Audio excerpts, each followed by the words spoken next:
We'll continue with chapter 10. This is the part I typically have trouble reading through. A lot of emotional upheaval at the time. So I'm going to pick up from hitching a ride home with a coworker. The ride to the office next morning was the first time I ever witnessed a woman putting on makeup while driving. Yes, women do a lot of evil things. This is the first time I ever saw this. Are you supposed to be doing that? I was concerned as I watched her put on mascara. Doing what? That, putting makeup while you drive. Deanne casually jammed on the brakes. Just avoid hitting the car ahead of us. Oh, don't worry, I'm used to it. And people think I have issues? Should you be watching the road? I am watching the road.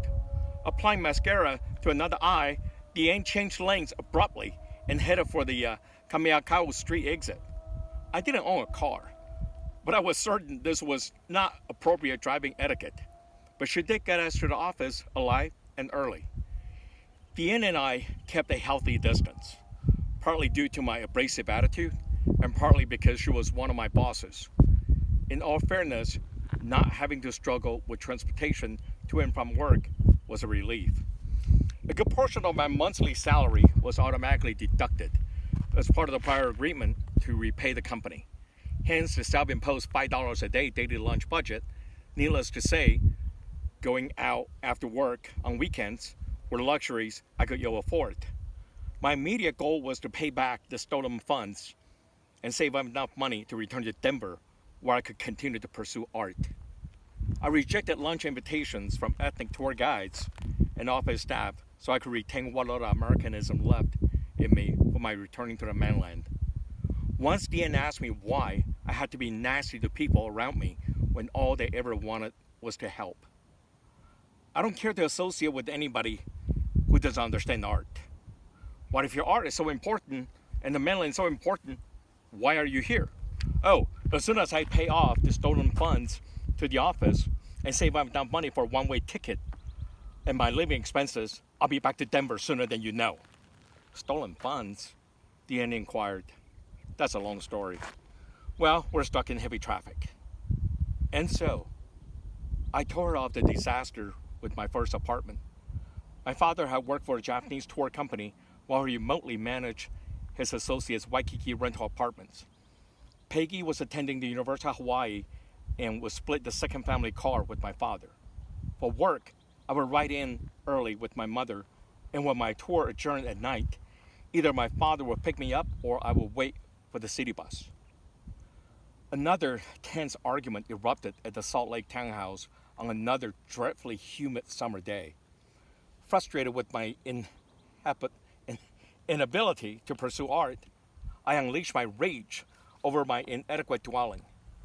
Having had a long day at work, my mother uncharacteristically broke down in tears, lamenting how I was belittling the family for being poor.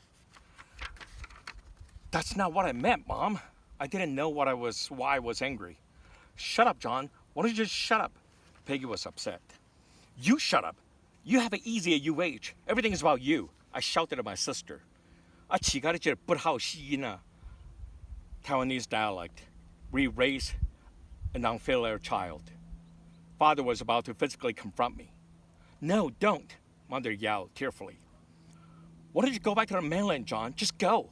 My little sister burst in tears. After the confrontation, Mother suggested that I take over the position as the on-site manager at the Waikiki apartment rental place, since the original manager, a Kanaka, was fired by my father's associate who owned the property. The Waikiki location was close to work, so there would be no additional transportation issues, and it would be a huge emotional relief for the rest of the family. The Waikiki rental units were of the low-income variety, but to me, anything was better than the daily clashes with my family. The manager's apartment unit was approximately 800 square feet, which would allow me to spread out my artwork, and it also had ample shelf space for my books. Before I moved into the unit, I urged my father, who still remotely managed the property and on behalf of his Japanese associate, to change the lock on the apartment. as the previous site manager had taken the keys with him.